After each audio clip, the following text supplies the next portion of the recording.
ଭକ୍ତର ଦାରିଦ୍ର୍ୟ ଓ ମହାଦେବଙ୍କ ମହିମା। ଭକ୍ତର ଅବସ୍ଥା ଓ ମାତା ପାର୍ବତୀଙ୍କ ବ୍ୟଥା। ଦିନକର କଥା। ଜଗତର ମାତା ପାର୍ବତୀ ଜଣେ ପରମ ଭକ୍ତଙ୍କୁ ଶ୍ମଶାନରେ ଚିତାର ଅଙ୍ଗାର ଉପରେ ରୁଟି ସେକୁଥିବାର ଦେଖିଲେ। ଭକ୍ତର ଏପରି ଦୟନୀୟ ଅବସ୍ଥା ଦେଖି ମାଙ୍କ ହୃଦୟ ବ୍ୟଥିତ ହୋଇଉଠିଲା। ସେ ମହାଦେବଙ୍କୁ କହିଲେ, ହେ ପ୍ରଭୁ, ମୋତେ ଲାଗୁଛି ଆପଣଙ୍କ ହୃଦୟ ବଡ଼ କଠୋର। ଆପଣଙ୍କର ଅନନ୍ୟ ଭକ୍ତ ଏପରି ଦୁର୍ଦ୍ଦଶାରେ ଥିବାବେଳେ ମଧ୍ୟ ଆପଣଙ୍କ ମନ ତରଳୁ ନାହିଁ। ସେମାନଙ୍କ ପାଇଁ ଅତି କମରେ 2 ମୁଠା ଭୋଜନର ଉଚିତ ବ୍ୟବସ୍ଥା କରିଦେବା ଆବଶ୍ୟକ। ମହାଦେବ ହସି ହସି ଉତ୍ତର ଦେଲେ, ପ୍ରିୟେ, ଏପରି ଭକ୍ତଙ୍କ ପାଇଁ ମୋର ଦ୍ୱାର ସର୍ବଦା ଉନ୍ମୁକ୍ତ। କିନ୍ତୁ ସମସ୍ୟା ହେଉଛି, ମୁଁ କିଛି ଦେବାକୁ ଚାହିଁଲେ ମଧ୍ୟ ସେମାନେ ତାହା ଗ୍ରହଣ କରନ୍ତି ନାହିଁ ଏବଂ କଷ୍ଟ ସହିବାକୁ ହିଁ ଶ୍ରେୟସ୍କର ମଣନ୍ତି। ଏପରି ସ୍ଥିତିରେ ମୁଁ କ'ଣ କରିପାରିବି? ମାତା ପାର୍ବତୀଙ୍କ ଦ୍ୱାରା ଭକ୍ତର ପରୀକ୍ଷା। ମହାଦେବଙ୍କ କଥାରେ ବିଶ୍ୱାସ ନ କରି ମା ପାର୍ବତୀ ନିଜେ ପରୀକ୍ଷା କରିବାକୁ ଚାହିଁଲେ। ଶିବଙ୍କ ଅନୁମତି ନେଇ ସେ ଜଣେ ଅତି ଗରିବ ଭିକାରୁଣୀର ବେଶ ଧାରଣ କଲେ ଏବଂ ଭକ୍ତ ଭର୍ତ୍ତୃହରିଙ୍କ ପାଖରେ ପହଞ୍ଚିଲେ। ମାତା କହିଲେ, ପୁଅ, ମୁଁ ଅନେକ ଦିନରୁ ଭୋକିଲା ଅଛି, ମୋତେ କିଛି ଖାଇବାକୁ ଦେବୁ କି? ଉଦାରମନା ଭର୍ତ୍ତୃହରି ସେତେବେଳକୁ ମାତ୍ର 4ଟି ରୁଟି ପ୍ରସ୍ତୁତ କରିଥିଲେ। ସେ ସେଥିମଧ୍ୟରୁ 2ଟି ରୁଟି ସେହି ବୃଦ୍ଧାଙ୍କୁ ଦେଇଦେଲେ।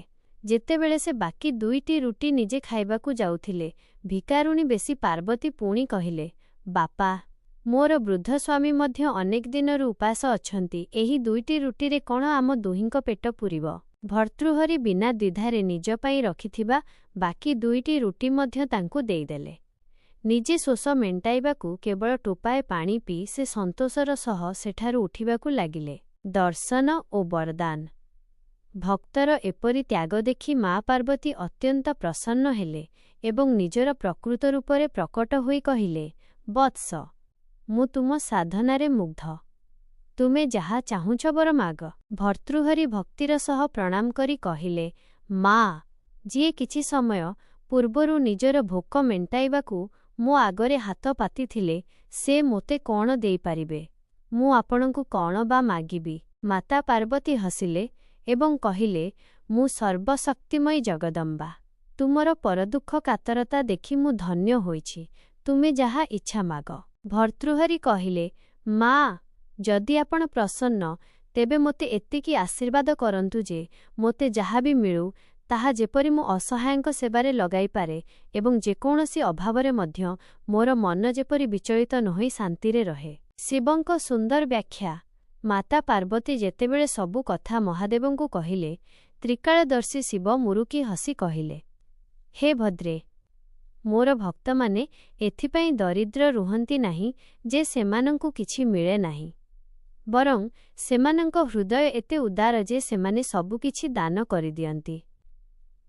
ସେମାନେ ଖାଲି ହାତରେ ରହି ମଧ୍ୟ ବଡ଼ ବଡ଼ ଧନୀଙ୍କ ଅପେକ୍ଷା ଅଧିକ ଶାନ୍ତି ଓ ସନ୍ତୋଷରେ ରହନ୍ତି। ଶିକ୍ଷା।